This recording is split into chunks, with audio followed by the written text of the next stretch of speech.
Okay. So in our class of Introduction to Halacha, we are looking today in the Mishnayot of Masechet Shabbat, trying to understand the structure and again visit the question of the editing of the Mishnah. I want to clarify, when I say that the editing of the Mishnah is not what we think of as editing, it doesn't mean that there's no editing at all. There are different layers and different factors, as well as different editors in the Mishnah. So when we talk about a total of 60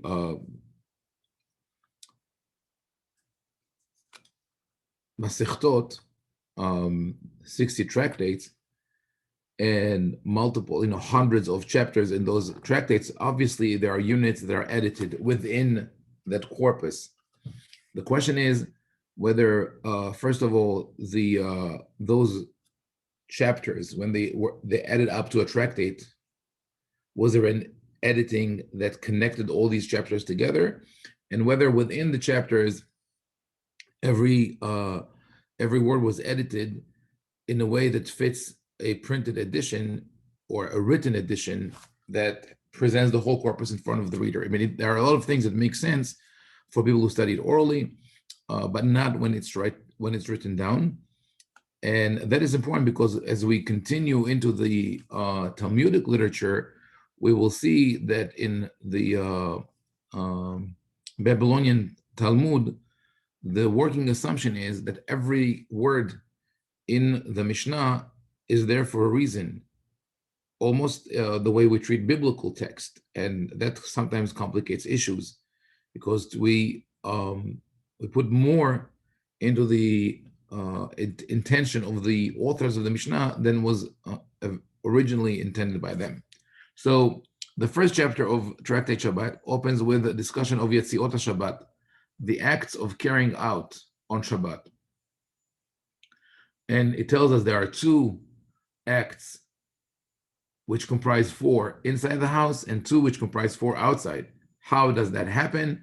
The poor man stands outside and the homeowner stands inside. The poor person extends his hand inside and receives something or takes something, etc.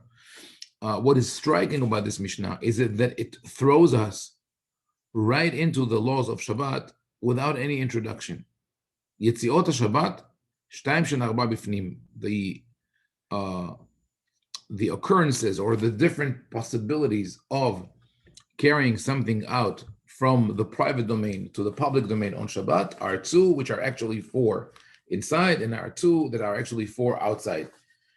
If you have no previous preparation, you say, well, wait a second, what is inside, what is outside? It doesn't even say Reshut HaYachid, Reshut HaRabim. It doesn't say private domain, public domain. It just says the poor person, the homeowner. One is inside, one is outside. We don't know that you are not allowed to carry out from one property to another on Shabbat. And the reference to 2, which are 4, further complicates issues. So this was not written in a way that could really introduce us into the laws of Shabbat.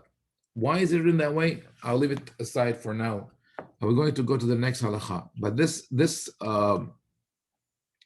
what is the context of the halacha? We are talking about, and maybe we've mentioned it before, people who are standing outside in the streets and are gathering food, asking for food from homeowners who are at home. This would not have happened today because if there are poor people who need a place to be on Shabbat, they will be invited over to have the Shabbat meal.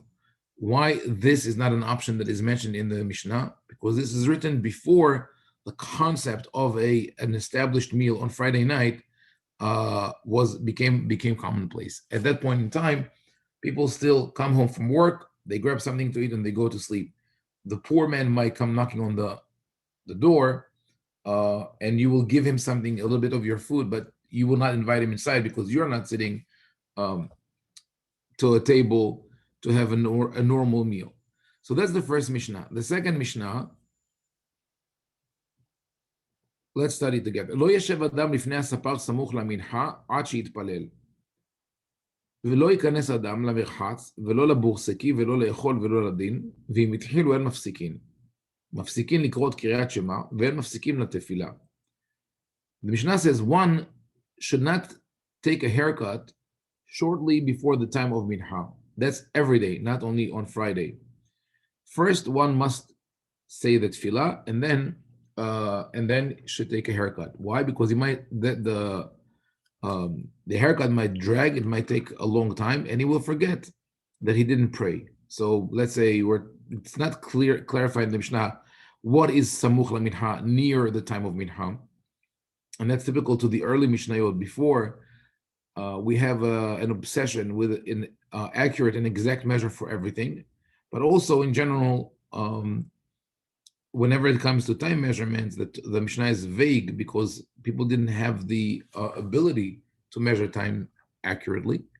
So the Mishnah says one should not take a haircut shortly before the time minha expires because he might forget himself within this act of taking a haircut and forget to pray minha, and the time will pass.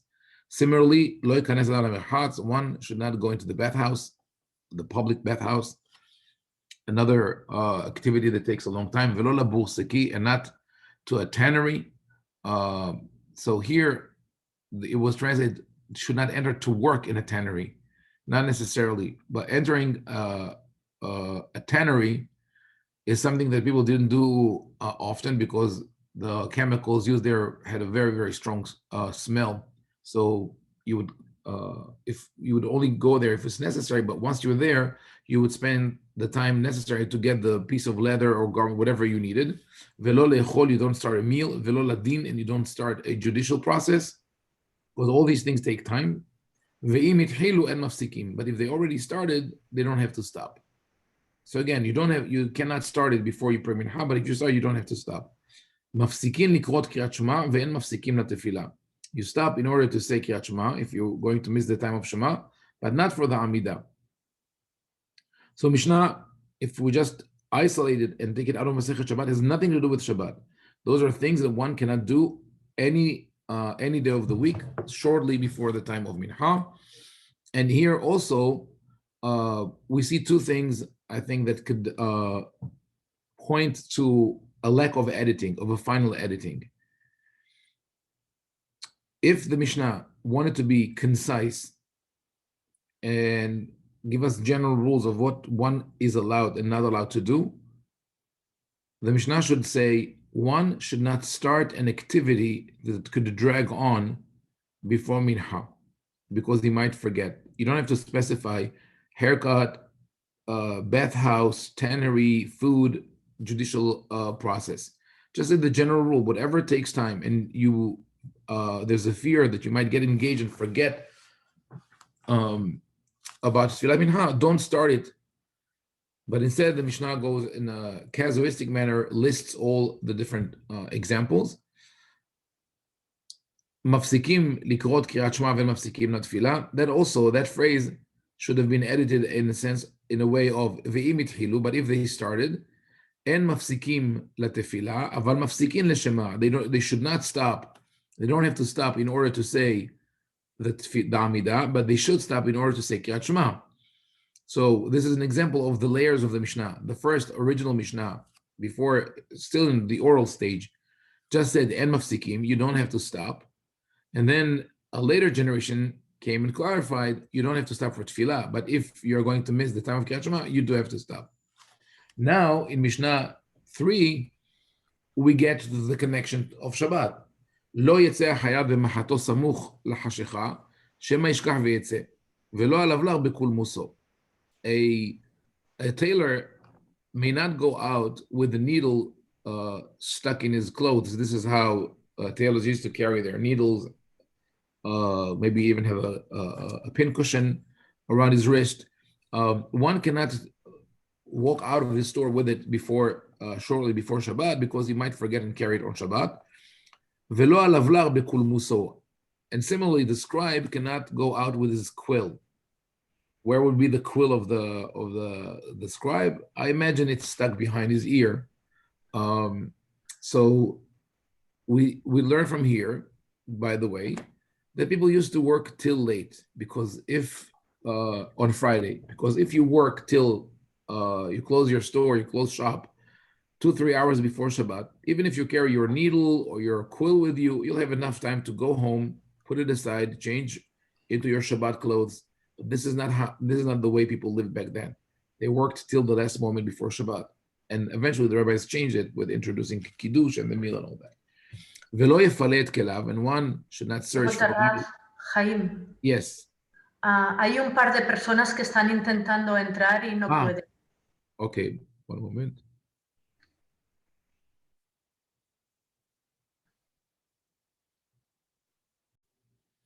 Okay, so the halacha here, lo yefale et kelav, one should not search for lice in his garments. Velo yikra leor haner, and one should not read using the candlelight because he might tilt the candle for it to burn better. Truthfully, they said that the teacher, or here says the Hazan, it means the one who's in charge of the matters of the synagogue, can see where the kids are reading, but he should not read with them.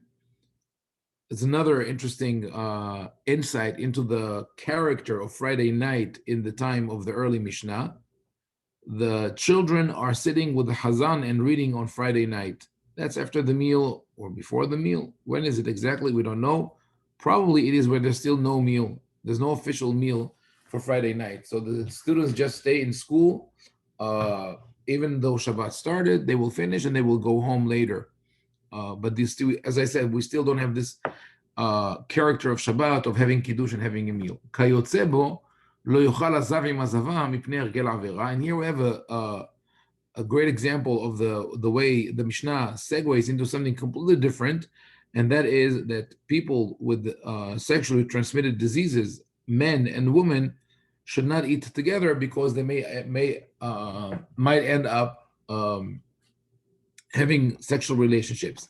They are forbidden to have it with anyone, and that is a remote fear. But just think about that. The way the associative mind of the Mishnah works, to say the Hazan should see where the kids are reading, but he wouldn't read with them because he might tilt the candle. Similarly, the man who has an STD cannot eat with the woman has an STD because they might end up together.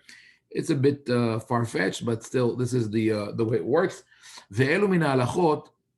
So the connection, between Mishnah 2 and Mishnah 3. Mishnah 2 speaks about what you should not do on a regular day before the time of Minha, and then Mishnah 3 speaks about the things you're not supposed to do on a Friday before Shabbat starts.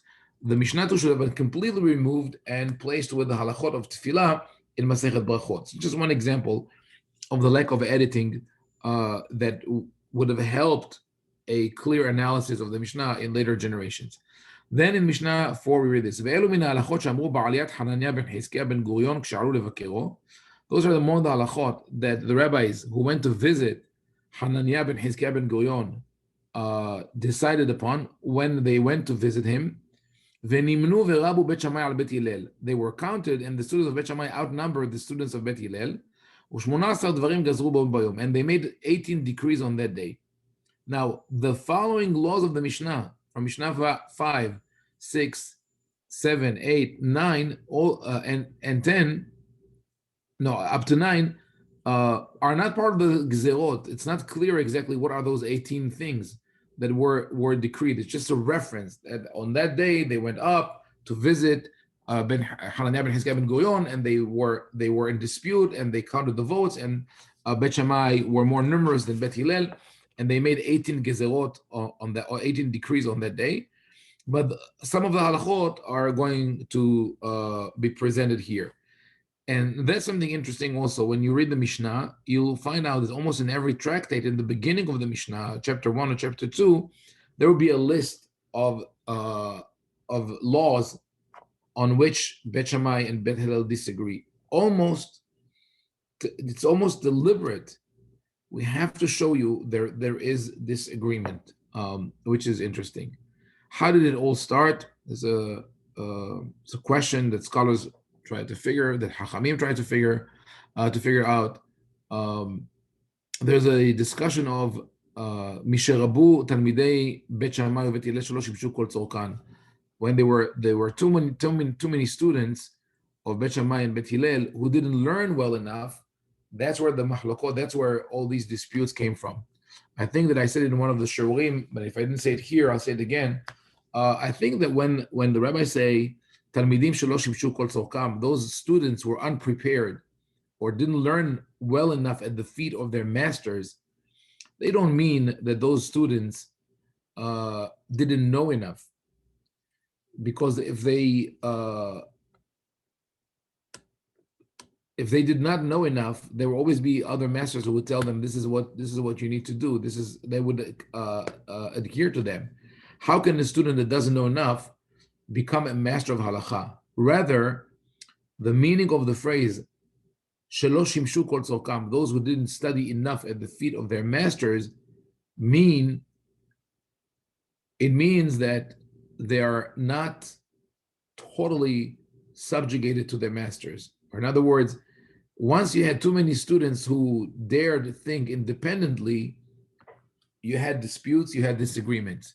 The ideal way would have been, and that's actually the motto of Rabbi Eliezer ben Hurkenos, who's also referred to as Rabbi Eliezer Gadol, Rabbi Eliezer the Great, around whom there are many disputes, who would adhere, would stick to his opinion. The way the rabbis praise him is me'olam lo amar davar shelo shama mipi rabo. He never said a thing that he did not hear from his rabbi. So Rabbi Eliezer was a faithful transmitter of halacha. He would convey to the next generation verbatim what his rabbis said. So that could work, but that requires total obedience of the students to their master. So when the rabbis say there were too many students who didn't learn enough, it means that I think the emphasis is on the word shimshu, leshamesh, means to be a servant, to be servile. They were not willing to serve their masters, the rabbis, in a way that they would not deviate from their words to the left and to the right. So in a way, it's like this bred diversity. So even after, at a certain point, it was decided we always follow the halachot of Bet Shammai, of Bet Hillel, there was dissent within Bet Hillel. And one more point. The Mishnah describes it in a very peaceful manner. Nimnu ve'rabu Bet Shammai al Bet Hillel. They counted the votes, and there were more people of Bet Shammai than there were at Bet Hillel. In the Yerushalmi Talmud, the story is brought in a completely different light. It was a violent coup. It was almost like coup d'etat. The rabbis went up to the palace of Hananiah ben Hizkiah ben Gurion. Apparently, was a very powerful man. All the rabbis came to visit him. They counted. They did a quick head count, and they saw that there are more students from Bet Shammai. They sent a message downstairs: lock the doors. Don't let any additional Hillel students come up, because this way we could take a vote now. And the Talmud Yerushalmi adds that Talmidei Bet Shammai amdu lehem b'haravot u'rumahim. The students of Shammai stood downstairs with spears and swords and would kill anyone who tried to break in. So it was not a peaceful vote that happened at the attic of Hananiah ben Hizkiah ben Gurion. We will segue for a moment from a Masechet Shabbat, and we'll go to maybe the original Mishnah that speaks about the dispute between Shammai and Hillel, the very first one, and that is a Mishnah from Masechet Hagigah. Masechet Hagigah speaks about the korbanot, that the sacrifices that people bring when they come to visit the temple. So one second, let it load. So I want to look at chapter 2, Mishnah 2. Okay, in chapter 2, Mishnah 2, we read this. Yosef ben Yoazer Omer Shelo Lismoch. Yosef ben Yohanan Omer Lismoch. So it says here, Yosef ben Yoazer says that on a festival, the laying of the hands on the head of the sacrifice may not be performed. Yosef ben Yohanan says that it may be performed. So the question is, when you bring a korban on the holiday, do you have to do smicha, which means putting both your hands on the head of the animal and leaning down, sort of like sanctifying the animal? Do you have to do it or not? So we run through the list of the couples of the zugot, one of which was a Nasi of Bedin, the other one was the president. They are mentioned in the beginning of Masechet Avot, and we see that they all have the same dispute. Look at this. Yosef ben Yoezer and Yosef ben Yohanan. That's the first couple.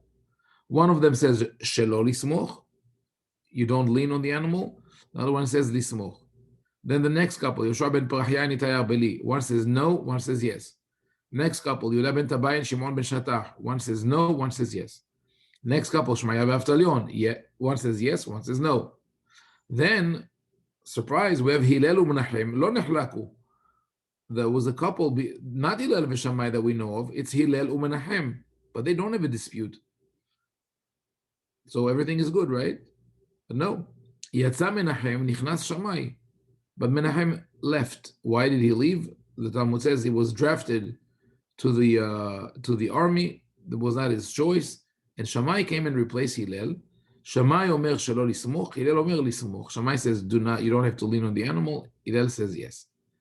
The strange thing about this Mishnah is, first of all, we have 7 or 6, 7 couples that of Nasi and Av Bedin who never reach a conclusion. They leave that dispute open. You would have thought that over 7 generations, someone might reach a conclusion. And also, what is strange here is that when we finally hit a couple where there's agreement, Hillel u'Menachem lo nechlaku, they're okay, both of them agree that you don't lean on the animal. It's almost like we have to take Menachem out. It doesn't work. We need the dispute. So Menachem it disappears. The Talmud says he was drafted. Who knows what happened? Maybe they just they fired him. Sorry, you can't be Av Bedin or whatever. They found a fault in his family. It's hard to tell. And Shammai becomes the partner of Hillel, and then back to the dispute.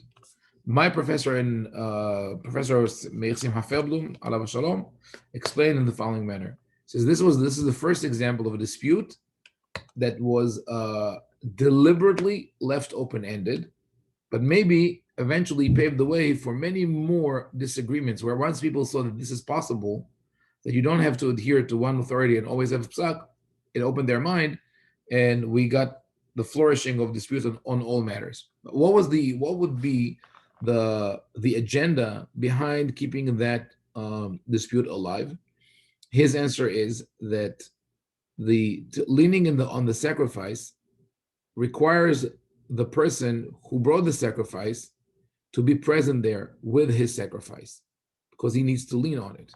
But if you say that you don't need to lean on it, then you could actually send your sacrifice with a representative. So if you translate it to today's reality, it's like buying your book in Barnes and Noble, going to the bookstore and buying it, or buying it from Amazon and having it delivered to your house. So what is better? Do we want all our books to be bought on Amazon? Then we can't go to the local bookstore and enjoy sitting and reading, which anyway we can't anymore. The space has been limited, but we do need. I think we all need that feeling of going and browsing through the shelves in the bookstore, in the library, right? It's important. But on the other hand, we sometimes want to have a book delivered directly to our door or to someone else. So it's good to have both. We don't want one to be completely eliminated. This is more or less what happened with this mahloket, with this dispute. There were Jews living in Israel at the time. The Jews in Israel generally were devout, especially in the north of Israel, they were devout, but they were poorer than their brethren in Bavel. The Jews of Bavel enjoyed a relative prosperity. They were not under the yoke of the Romans or later on the Christian, but we're still talking about the Roman Empire. They lived more freely. They were more affluent, and they would come and visit Yerushalayim once in a while. They were so important that the date for starting to ask for rain, what we call Tfilat HaGeshem, was set according to the time that it would take the Jews visiting from Bavel to go back home. The rabbis calculated that when you come from Bavel to visit Yerushalayim, you stay for the holiday of Sukkot, and then you travel back. It takes you about 2 weeks to get home. So they say, we're not going to ask for rain until you get home because we respect your dryness. We want you to, your comfort. We want you to get home dry. They were a very important portion of the Jewish population. So now, here's a debate. If you tell people that they must lean on the animal during the festivity, during the 3 pilgrimage festivals, which is the time that most people came to Yerushalayim. If you tell your Babylonian members, you must come in person to the temple with your animal on the holiday to sacrifice it. So some of them might come, 20% might say, okay, we will come in person. And the other 80% will say, we're sorry, we can't make the trip, it's too long. On the other hand, if you go with the opinion that you don't have to be there, you don't have to lean on the animal, then they won't come at all. They will just send their animals. So what do we do? Do we want them to come in person, or do we want them to send the animals? On one hand, we want them to come in person because their presence enriches Yerushalayim, and maybe they will do Aliyah and will stay in Israel. On the other hand, we want to keep the option that if they don't come, at least they send their animals, because that means income and food for the local people, for the Kohanim. And that's why this dispute between Bet Shammai and Bet Hillel, before Bet Shammai and Bet Hillel, between the couples leading to Shammai and Hillel was kept alive. They wanted it to be that sort of open-ended, to let people decide whether they want to send their sacrifice with the representative or just send a donation or a sacrifice to the temple. And that later on became one element in the ongoing disputes between Bet Shammai and Bet Hillel, because once you accepted the possibility of multiple opinions, it got out of control. They tried to limit it by saying, you should not have competing Batei Din in the same city, but it didn't work that well. I'm going to pause the recording so people can ask questions, and then we'll continue. Did they? We'll probably, this issue will surface again and again and again, but traditionally it is said that the halacha was determined according to Bet Hillel. We don't know that there was an assembly or a systematic effort to determine what the halacha is in each and every case. And like we just saw here in Masechet Shabbat, there was a violent process by which those halachot were accepted, and we know that there were confrontations around the issue of determining halacha, whether it's like Bet Hillel or Bet Shammai. The Talmud says that the reason that Bet Hillel eventually became those whose halacha we follow is because they were nohin va'aluvin. They were easy to go. They were not contemptuous. They did not fight with Bet Shammai. And also, when they would mention the opinions, they would first mention the opinion of Bet Shammai and then the opinion of Bet Hillel. That's very nice, even though it's not always true. When you say two opinions and you say opinion A, opinion B, maybe the person remembers opinion B better because that's the one you concluded with. However, that is trivial. I think the real reason why Bet Hillel, why their opinion became the one that we follow, is a result of a long political debate, of course, and it helped that the leaders, the political leaders of Bet David, aligned with the house of Hillel, those who came from the Davidic dynasty. But mainly it was because that was the effort, and if we spoke about that, of creating a more objective system of halacha that differed from what Bet Shammai used to practice. Now, Bet Shammai are traditionalists. They are the Orthodox. Bet Shammai were the ones who said, this is how we did it, this is how we always did it, and we're going to keep it that way. So when I say that a halakha was subjective, for example, when it came to the age of the obligation of fulfilling a certain mitzvah, according to Bet Shammai, it was your mental or physical ability to perform it. And if it's a mitzvah that does not require your physical participation, such as sitting in the sukkah, according to Bet Shammai, you're just being brought into the sukkah even if you're a baby. Whereas Bet Hillel said, we're going to set a time limit, a line that everybody will have to meet in order for it to be, for one to be obligated mitzvot, and became 12 for a girl, 13 for a boy. So that idea of a uniformity of halakha, clearly defining timelines, measurements, quantities, etc., made Bet Hillel more popular than Bet Shammai. Also, Bet Hillel were the ones who introduced the methods of interpretation of the Torah. That is one of the first things that we studied when we did Midrash Halakha, what happened in with the story of Pesach on Shabbat. Yes, Nahman, you had a question.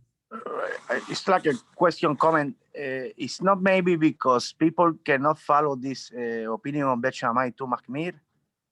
Maybe they don't want to choose Bet Shammai for this. So again, I'm saying that Bet Shammai not necessarily are mahmir. This is the sort of the label that was given to them, that we tend to think that Bet Shammai mahmir and mekel. There's a lot of discussion around that.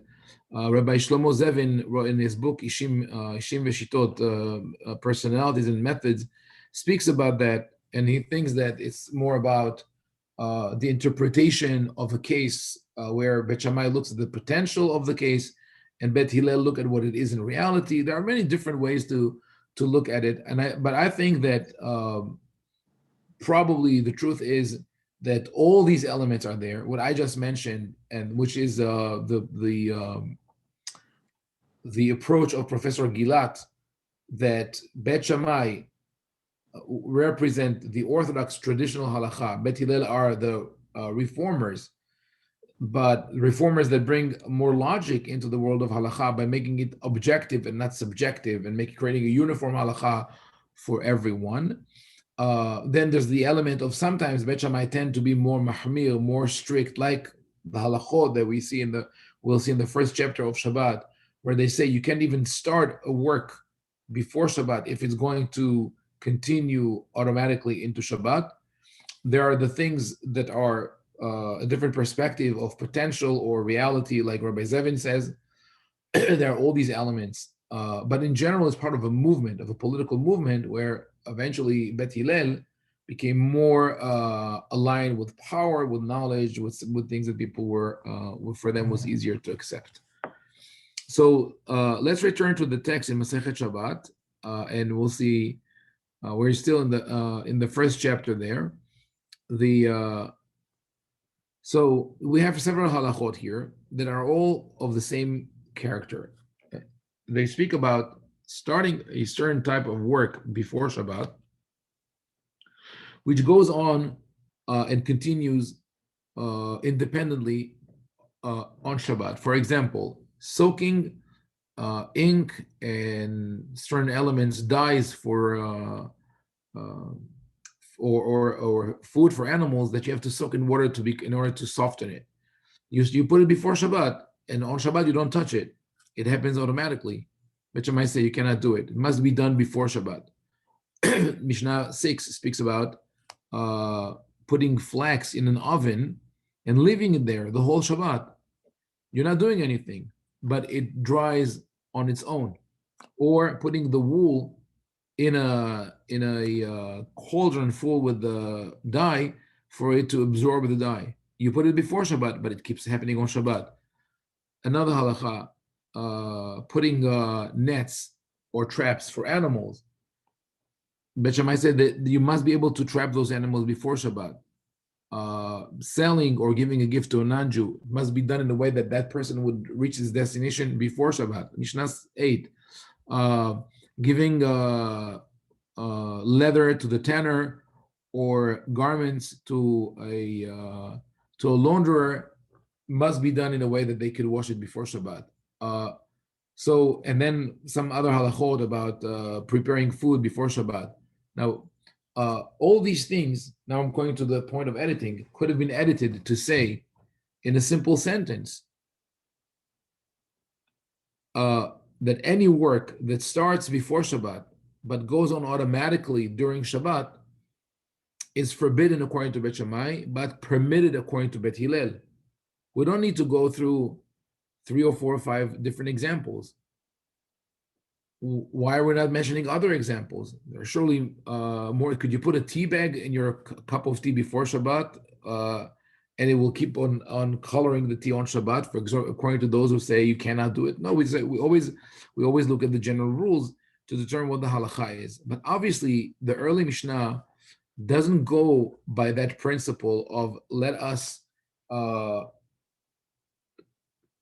consolidate all these cases into one concept and present it as a clearly redacted halacha. So and again, I'm saying it's not. It doesn't apply to every chapter in the Mishnah. There are certain chapters that are more tightly edited than others. There are certain Mishnayot that are more tightly edited. But altogether, if you would take the text from the beginning to end, there was no final editing that went through all the text, Mishnah by Mishnah, saying, okay, this is not necessary, this could be combined with that text, etc. And that affects the way that the future literature, the Talmud, is written. But that's for a further discussion. We'll get there, Be'ezrat Hashem. We could continue looking at the Mishnayot of Masechet Shabbat. But I want to see if anyone has questions so far on that. Katriel, question? Yeah. When we in Mishnah 8, where it talked about the hides of the tanner and the person who's doing dishwashing, the focus, the Mishnah says, is on the non-Jew.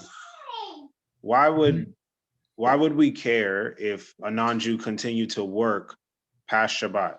I mean, we would stipulate, obviously, look, I can't do anything from this time to this time. Just bring it to me after Shabbat. Why would we care if they continue to work? So that's an interesting case. By the way, the Notnim Kelim, it speaks about the garments. The Kelim in the Mishnah is garments, not dishes. And it's interesting because later on, even though the Mishnah says that, according to Bet Hillel, you are allowed to give your garments to be laundered just before Shabbat and other things. People became very strict with these laws of working with a non-Jew on Shabbat later on. So the examples in the Mishnah start with what we call shvitat kelim, that your instruments, even your vessels, your utensils, should rest on Shabbat. This is the approach of Bet Shammai. This is how it is traditionally explained. But I think there's something additional here, and that is commercial work. What Bet Shammai are trying to do is stop commercial work on Shabbat. You could do stuff at home, but not work commercially. Now, so going back to those, first, I want to talk about this first and then go to your question. Talking about the parameters of Bet Hillel and Bet Shammai as speaking about what is subjective and what is objective. Bet Hillel say, and the school of Hillel, right?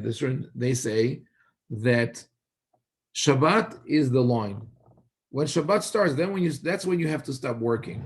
And everything you do before that, even though it continues into the Shabbat, but it continues on its own, is not a problem. So, for example, you soaked the wool with dye. A minute you put it in the cauldron, a minute before Shabbat, and now through the Shabbat it is absorbed, right? It's okay. You didn't do anything wrong. Bet Shammai look at it more subjectively. Like, what have you done right now? You've delayed your work till the last minute before Shabbat. You keep working till the last minute before Shabbat, and during Shabbat you're thinking, okay, now what is the status of my wool right now, right? Is it soaking is it really soaking the dye the way I want it to? And they wanted to create a situation where before Shabbat, maybe a couple hours before, you're done with everything you have to do, and now you can get ready for Shabbat.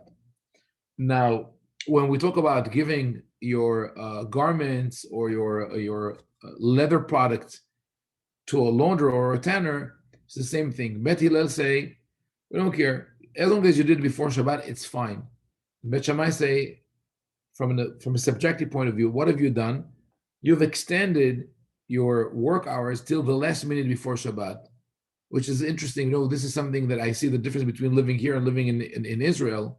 When I lived in Israel and I lived in Yerushalayim, you knew that if you didn't do something that needs to be done by, let's say, 2:00 Friday afternoon, that's it.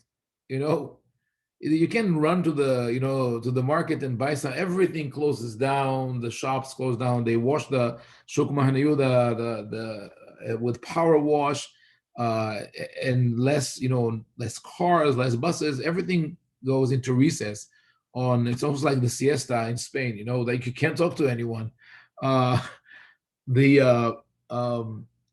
But here, it's like a minute before Shabbat, like you still run to we forgot to get, salt. Well, let's go get it. So I think that's something along these lines, not as clearly defined, but this is something that they had in mind. So if you know that there are workers that you could rely on and give work to them till the last minute before Shabbat, your Shabbat is going to be destroyed. Bet Hillel said, no, you can't. No, you have to have a clear line. The line is Shabbat, not it's 3 hours for soaking wool because that's how long it takes, and 1 hour for giving something to a launderer. Meaning, right, for each of these halachot, there'll be a different time limit of how long does it take before Shabbat. And Bet Hillel says, since we cannot do that, the line is Shabbat. That's it. Now, the other element here is, how do you manage your relationship with non-Jews? And here, it's not clearly reflected in this Mishnah. It's a larger theme that you find in the halakha literature. There's an interesting transition that happened between the time of the Torah and the time of the rabbis. At the time of the Torah says very clearly in the Ten Commandments, in both places, that work should not be done and everybody should rest. Your livestock, your slaves, your possessions. So one could not do work on Shabbat with either personally or through his slaves and maidservants.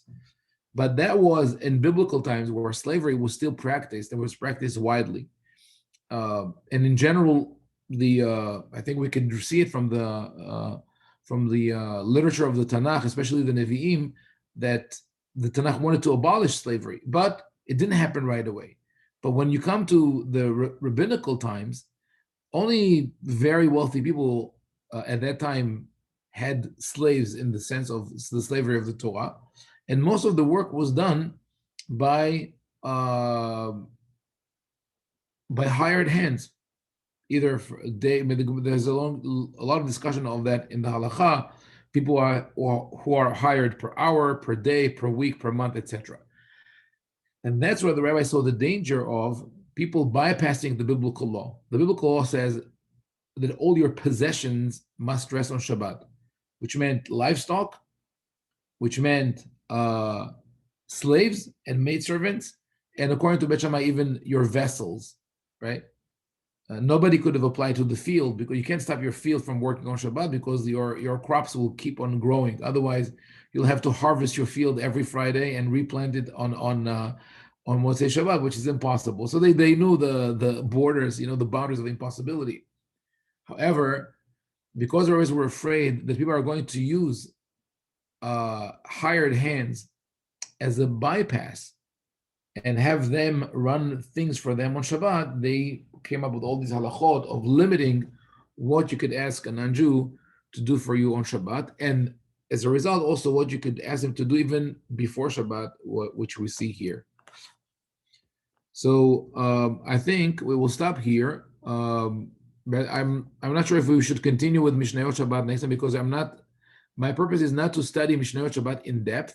where we could do it maybe in a future seminar or something. You could look into the chapters that follow, chapter 7, Masechet Shabbat 7, 8, 9, and see how many examples are given where they could have been edited. And hopefully we'll start talking about some elements of the Babylonian Talmud and the Yerushalmi Talmud next time.